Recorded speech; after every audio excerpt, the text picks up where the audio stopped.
Welcome to Popternative, where we dive into topical discussions from the worlds of pop culture, social media, and sports. Here is your host, Peter Remoliotis, aka PD Beats. PD Beats here from Popternative, speaking to Kat Graham and Tom Hopper about Love in the Villa, premiering on Netflix September 1st. Thank you both for your time. Thanks, Thanks, Katie. man. Yes. Kat, this is a great film, and it's interesting because your character after a sudden breakup is doing a lot of self-reflection, a lot of soul-searching during the pandemic.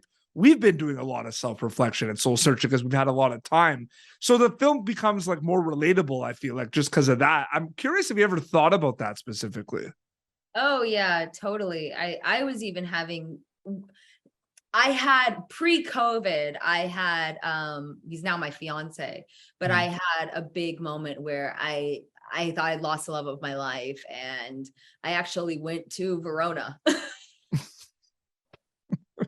And we got back together and getting married soon. So I've had that. There were also a lot of moments during COVID where I had a few films coming out and everything got halted and everything shut down. And all of a sudden we were worried about our health and our families and would there be a vaccine and would we be able to leave our house again? And we had to look internally and be like, well, what kind of person do you want to be? Yeah. I was doing so many projects like back to back, and I was like, I'm like, is this helping make the world better? I started doing more of my humanitarian work, more of my work for refugees, realizing that anything I put out, I wanted to bring more joy into the world, and talk about things that mattered. So yeah, I had a huge, I think we all changed because of the pandemic, for sure. Absolutely. No, absolutely. And Tom, with this film, there is a lot at play. There's the specific comedy aspect of the film. There's the relationships, the romantic, there's wine. What element kind of stood out the most for you in terms of, was there one that kind of stood out to you? Was it the comedy perspective, the rom-com perspective, anything that stood out the most to you element-wise with this film?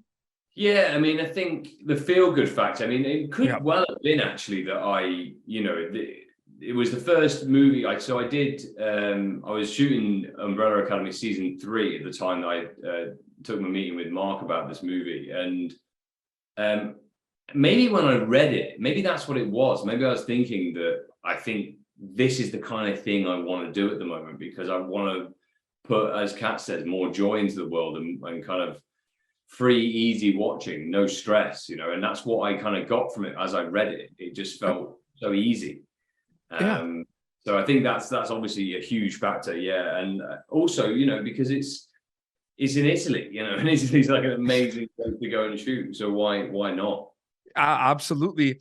And Kat, this is not your first time working on a romantic comedy, a rom-com. You also worked on Operation Christmas Drop, which also dropped on Netflix. What do you like the most about working on rom-coms?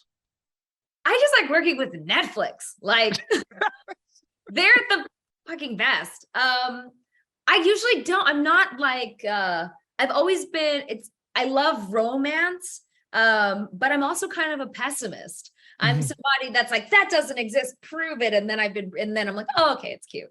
But I love a good script. Netflix really lets you be creative. So many networks, I feel like, stifle directors or writers. And there's a ton of studio notes and stuff like that I have 2 films with them this year, and they've been always super supportive. They have never even questioned putting me in as a lead, as an African-American girl. There's not many roles where people really embrace Black women, and Netflix did Strong Black Lead campaign, and they're just super all about empowering and showcasing diversity. So they've empowered me so much. I just love working with them, and I love the scripts, and I love how they treat artists. Absolutely. And very, very quickly, Tom Hopper's a storyteller. Is your favorite thing about storytelling diving into all these different worlds of Love in the Villa, Umbrella Academy? Is that the best part about it, Tom? Yeah, I mean, I love delving into all these different worlds because you're getting to tell such a vast array of stories, from different worlds, right? So like you go from Game of Thrones all the way through to Love in the Villa, that's so vast. So I get a kick out of jumping into these kind of characters that are within this very kind of unique world. And that's what, so Loving the Villa in a way is the most unusual for me, because it's the most kind of normal kind of character. Oh, absolutely. Premiering September 1st on Netflix. Thank you both for your time. It was so great chatting with you. Thanks, Pete. Thanks, man. Thank you for tuning in to Popternative. Make sure to check out our past episodes of Popternative on YouTube. Be sure to like Popternative on Facebook and follow us on Twitter. This has been an Autograph Communications production.